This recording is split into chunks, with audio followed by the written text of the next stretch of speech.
अरे और कितनी देर लगेगी चाय बनाने में? फसल की कटाई करने भी जाना है हम लोगों को। राकेश की आवाज पर रसोई से पसीने में भीगी रेखा खिसियाए मिजाज में जवाब देती है। अजी चूल्हे पर चाय चढ़ी हुई, थोड़ी उबलने तो दो, कहो तो यूं ही छान कर दे दूं। अभी आप 10 भाइयों किचकिच करोगे कि दूध कच्चा है, चाय पकाई नहीं, पतली पानी है। एक तो आज ये करमजला मिट्टी का चूल्हा ज्यादा ही धुआं मचा रहा है। बड़बड़ाते हुए मंजली बहू रेखा चाय बनाकर चाय छान कर देती है। अरे चाय पीते पीते तो हमें घर पर ही सुबह के 7 बज गए। क्या फायदा हुआ हमारे तड़के सुबह उठने का? सूरज सिर पर चढ़ाया है, अब चिलचिलाती धूप में फसल काटनी पड़ेगी। रहने दे विनोद, इन लुगाइयों का धंधा पानी तो है ही खराब। कितना भी समझा बुझा लो, इनके कान पर जू नहीं रेंगता। थोड़े सवेरे जाग के चाय बना दें ये नहीं है, ताकि हम पति लोग 5 बजे खेत में पहुंचकर थोड़ी ठंडक में फसल काट चुके। अरे हम जैसे गांव देहात में रहने वाले लोगों के लिए फसल की कटाई के मौसम में ही 2-4 पैसे कमाने के होते हैं। देरी के चलते 4 बातें सुनकर 10 चिलचिलाती धूप में खेत पर आ जाते हैं। गरीब परिवारों में तो ऐसी लड़ाई झगड़े कलेश के फसाद की जड़ पैसा होता है। गोमती अपनी 10 बहू बेटे के साथ किराए के मकान में समय काट रही थी। साल भर में 10 को कुछ ही महीनों काम मिलता, बाकी महीने वो बेरोजगारी से जूझते, जिससे 10 बहुएं जुगाड़ लगाकर किसी तरह गृहस्थी का खर्चा हाथ खींच कर चलाती थी। तभी गोमती हाथों में नहाने के कपड़े लिए बाहर आती है। अरे बहुओं, अब यही खजूर के पेड़ की तरह खड़ी होगी? काम धंधे नहीं निपटाने? मैं नदी पर नहाने जा रही हूँ। गोमती के कहते ही 10 बहू रेखा, सीमा, कुसुम, आशा, बबीता, पूनम, माधवी, गौरी, अनीता, सुनीता जूठे बर्तन मैले कपड़ों की गठरी उठा लेती हैं। माँ जी चलिए अब चलते हैं। अरे बहुओं, ये 2-2 कांडों की गठरी क्यों बना रखी है? जाड़े का बिछौना अभी धुला नहीं था क्या? माँ जी वो तो कब का धुल गया, कल धूप काफी ज्यादा थी इसीलिए हम नदी पर गए थे, तो 2 दिन के लिए मैले कपड़े हैं। इतने सारे कपड़े धोते धोते सांझ ढल जाएगी, जल्दी से चलो। कड़ी धूप में गरीब सास बहू नदी पर आ जाती हैं, जहां आज नदी में गांव के ज्यादातर लोग नहाना धोना कर रहे थे। आज नदी पर ज्यादा ही भीड़ भाड़ है, जबकि इन सब के घर में नहाने धोने के लिए चंपाकल पानी का मोटर भी लगा है। अरे देखो जरा इन पंडित जी को, किसी चीज की कमी पड़ गई? 4 मंजिला वाला मकान बनवाया है और फिल्मों की जैसे स्विमिंग पूल भी बनवा कर रखा है, फिर भी यहाँ नदी में नहा रहे हैं। हम 10 की तो मजबूरी है नदी में नहाना धोना और घर का काम करना, क्योंकि हमारे पास कोई चारा नहीं है। पर पूनम जी, जो आनंद खुली नदी के छपाक छपाक के नहाने में आता है, वो स्टाइलिश स्विमिंग पूल में थोड़ी आता है। अरे बहुओं, बात करके शाम ढलवाओगी, काम धाम निपटा लो। राम राम राम राम राम। अरे ओ गोमती की बहुओं, तुम सब साफ शर्म लाज धोकर पी गई हो क्या? पर पंडित जी, हम तो चुपचाप कपड़े धो रही थी। ज्यादा चतुर नारी मत बनो तुम लोगाइयों। एक तो मछली का कांटा गंगा में बहाकर नदी मैली कर दी। पर पंडित जी, हम क्यों ऐसा नदी में कांटा डालकर इसे दूषित करेंगे? हमारे परिवार इसी पानी को पीता है। घोर कलयुग है भैया, एक तो पापा करती है, ऊपर से झूठा पर्दा डालती है। कमला काकी, आप बेवजह में राई का पहाड़ मत बनाइए। बस बहुत हो गया तुम लोगाइयों का तमाशा। ये एक तो नदी में झूठे बर्तन और गंदे कपड़े धोकर नदी दूषित कर रखी है। खबरदार जो आज के बाद नदी का पानी इस्तेमाल किया। वैसे भी तुम छोटी जात वाली हो, अपना कुआं खुदवा लो खुद। पंडित 10 बहुओं के परिवार के लिए नदी के इस्तेमाल पर पाबंदी लगा देते हैं कि उसी रात। क्या बात है, आज खाना देकर पानी देना भूल गई हो क्या? जी वो घर में पीने के लिए एक बूंद पानी नहीं है। सीमा राकेश को सारा मसला बताती है, जिससे वो भी चिंता में पड़ जाता है। तुमको जरूरत क्या थी उनके मुंह में लगने की? पहले ही हमें मकान की किराए की चिंता खाई जा रही है, अब पानी की परेशानी बढ़ा दी। लखन, ये क्या लहजा अपनी लुगाई से बात करने का? बहुओं का कोई दोष नहीं था। आप चिंता मत कीजिए, हम पानी का जुगाड़ लगा लेंगी कहीं ना कहीं से। अगले दिन पानी न होने के चलते पूरा काम फैला देखकर माधवी पूनम पड़ोसन से पानी मांगने जाती हैं। क्षमा करना, मगर मुझे इसी मोहल्ले में रहना है, तो पंडित जी से बैर नहीं मोलना। पानी नहीं है मेरे पास। पानी देने से मना करके शीला दरवाजा बंद कर देती है। चलो पूनम, थोड़ा चलकर देखते हैं आसपास में कोई मीठे पानी का प्याव मिल जाएगा तो। दोनों तगड़ी गर्मी में दर दर भटकते हुए एक जगह आती हैं, जहां एक दूषित नदी बह रही थी। नदी के चारों तरफ उपजाऊ मिट्टी भी थी, जहां हरी हरी घास जमी हुई थी। ये नदी तो काफी दूरी में बह रही है। हाँ, मगर इस नदी के पानी से गटर जैसी दुर्गंध आ रही है। इस पानी को भी पीना असंभव है। हाँ, मगर इस नदी के अलावा हमारे पास कोई और दूसरा चारा भी तो नहीं है। एक जुगाड़ है, हम इस नदी के गंदे पानी का पुनः चक्रण करके प्रयोग कर सकते हैं। वो कैसे? अरे उस पानी को चूल्हे पर उबाल कर छान कर खाना पीना कर लेंगे। दोनों नदी के पानी को भर कर ले आती हैं और जुगाड़ पैतरा आजमा कर खाना भी बनाती हैं। धीरे धीरे दसों उस नदी से जुड़ जाती हैं और पानी भरने आती घंटों छाए में बैठती थी। वैसे इस नदी का पानी थोड़ा दुर्गंधदायक तो है, लेकिन यहाँ का वातावरण कितना स्वच्छ है और हरा भरा है। मेरा तो मन करता है हम यहीं बसेरा बना ले, मगर भगवान की दया से हमारे सर पर छत तो है। किराए की छत थोड़ी अपनी कहलाती है, खाओ पियो चाहे मत खाओ, महीना लगते मकान मालिक सर पर चढ़कर किराया मांगने लगता है। उसका मकान भी भट्टी की तरह तपता है। उससे तो अच्छा यहाँ मिट्टी की मड़ई डालकर रह ले, चैन सुकून की रोटी तो खाएंगे। रेखा का कथन बाकी बहुओं को सटीक लगता है। वहीं पड़ोसियों के भड़कावे में आकर मकानदार उनसे मकान खाली करवा लेता है। पूरा परिवार चिलचिलाती गर्मी में भटकने लगता है। सड़क कितनी गर्म हो रही है, ऐसा लग रहा है जैसे अंगारे सुलग रहे हैं, मेरे तो कदम से उखड़ रहे हैं। तभी घमासान गर्मी के चलते गोमती चकरा जाती है। माँ जी आप ठीक तो हैं? हाँ आगा बहुआ, मुझसे और नहीं चला जाएगा, पैर में छाले पड़ गए हैं। माँ जी थोड़ी दूरी और तय करनी है, नदी आने वाली है। कुसुम रेखा सास को सहारा लगाकर नदी किनारे लाती है, जहाँ नदी के चारों तरह दुमट मिट्टी के टीले टीले से बने थे। इस नदी किनारे पर बर्फ जितनी ठंडक है। वो इसलिए क्योंकि नदी के चारों तरफ मिट्टी की सतह है और मिट्टी गर्माहट भरे मौसम में ठंडी रहती है। सीमा की इस बात पर बाकी बहुओं के जुगाड़ू दिमाग चल पड़ते हैं और चौथी बहू आशा कहती है, देखो इस नदी किनारे मिट्टी ही मिट्टी है। पुराने जमाने के लोग मिट्टी वाले घरों में ही रहते थे, तो हम भी अपना मिट्टी का ससुराल बना सकते हैं। पास की पास नदी भी है। फिर दसों किनारे की सतह वाली मिट्टी खोद कर निकालती है। उनके पति लकड़ियां काट कर इकट्ठी करके नींव बनाते हैं। अगर हम मिट्टी पर घर बनाएंगे तो वो ढह सकती है, इसलिए हम इस हरी घास का भी इस्तेमाल कर लेते हैं मजबूती के लिए। अब माधवी, कुसुम, रेखा, आशा घास इकट्ठा करके छप्पर तैयार करती हैं। सीमा और गोमती मिट्टी का चूल्हा बनाती हैं। पता है सीमा बहू, हमारे जुग जमाने में हर घर में दुमट मिट्टी के ही चूल्हे देखने को मिलते हैं। इस मिट्टी का चूल्हा घर बड़ा टिकाऊ होता है, टूटता ही नहीं है, बस लेप चढ़ा दे बन गया चूल्हा। शाम का सूरज डूबने तक आखिरकार दसों जुगाड़ू बहुएं मिट्टी का ससुराल तैयार कर लेती हैं। आज तो तुम लुगाइयों ने हम मर्दानों से राजमिस्त्री जितना काम धाम करवा लिया। अब बढ़िया सा खाना बना लो। पर खाना बनाएंगे किसमें? बर्तन तो है ही नहीं। कोई नहीं, जिस प्रकार हमने मिट्टी से अपना ससुराल बसा लिया, बर्तन का जुगाड़ भी लगा लेंगे। फिलहाल मैं कुछ बेर चुनकर लाई हूँ, खा लो। सब लोग बेर खाकर पेट भरते हैं। ये बेर तो बिल्कुल अमृत जितने मीठे रसीले हैं। हाँ, मजा आ गया खाकर। अगले दिन दसों बहू नदी किनारे से और मिट्टी बटोर कर हांडी, कढ़ाई, पतीली बनाती हैं और उन्हें धूप में सुखाकर खुले में ही स्वादिष्ट और तौर तरीके से खाना बनाती हैं।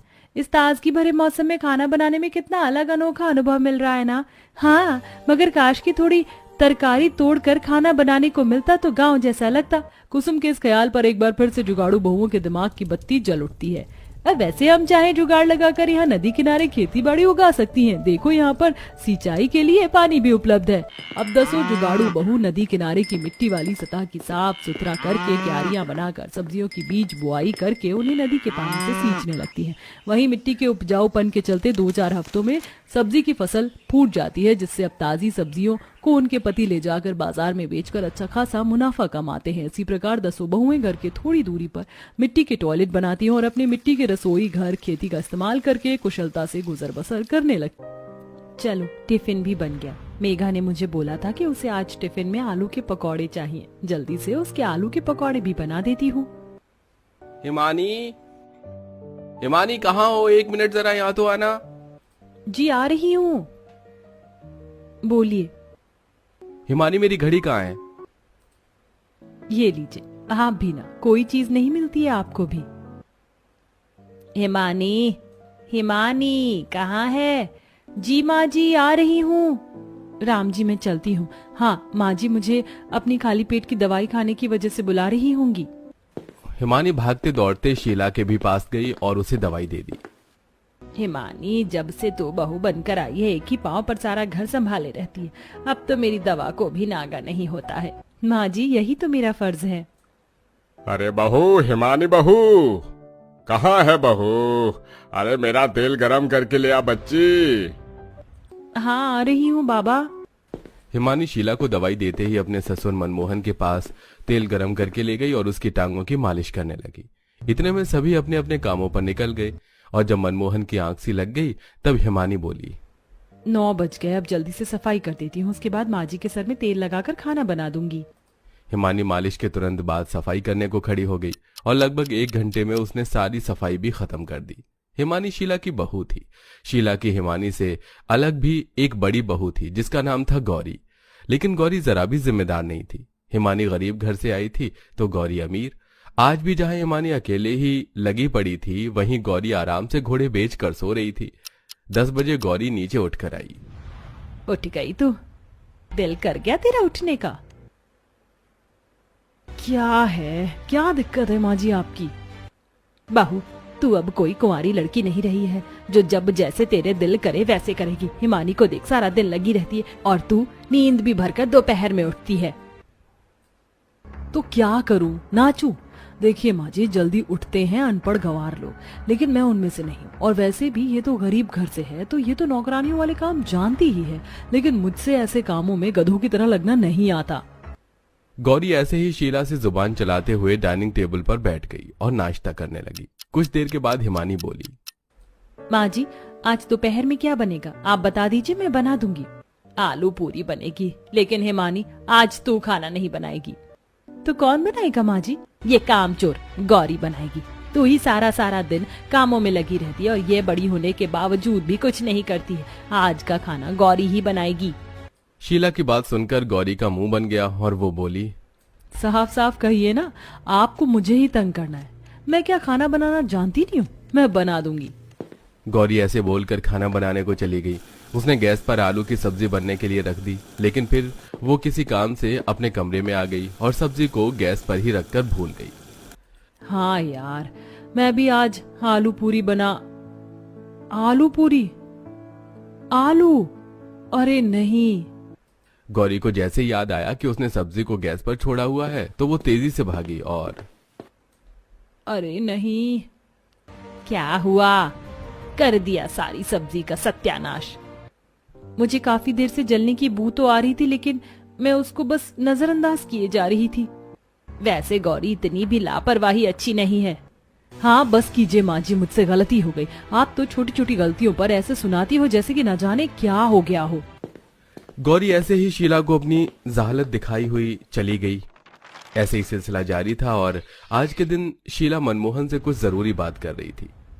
देखिए जी, मुझे तो मेरे बाद अब हिमानी ही उसकी हकदार लग रही है। मैं सोच रही हूँ कि ये सब बस अब मैं उसी के हवाले कर दूं। मुझे भी यही लगता है। क्या लगता है? आप लोग किस बारे में बात कर रहे हैं? सही टाइम पर आई गौरी, हिमानी को भी लिया। आज मैं ये भी काम कर ही देती हूँ।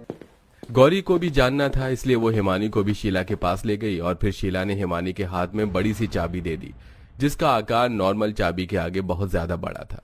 ये क्या है माँ जी? ये है हमारे खानदानी महल जैसे घर की चाबी जो आज से मैं तुझे सौंपती हूँ। खानदानी महल जैसा घर?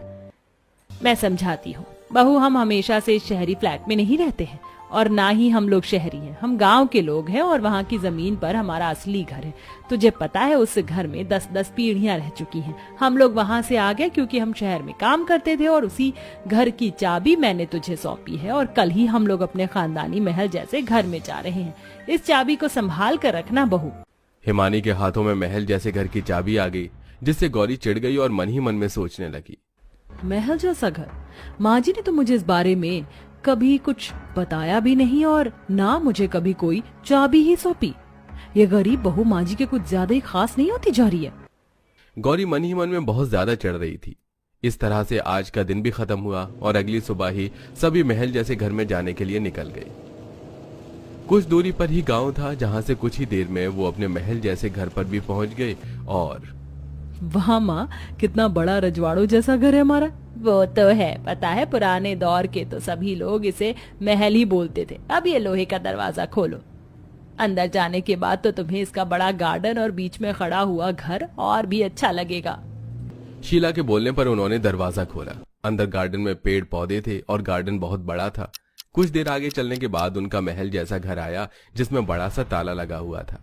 हिमानी ने उसे अपनी बड़ी चाबी से खोला और उसके बाद सभी अंदर गए। माँ, यहाँ तो बहुत अंधेरा है। पर्दे खोल दूं? कुदरती उजाला ही इस घर की शान है।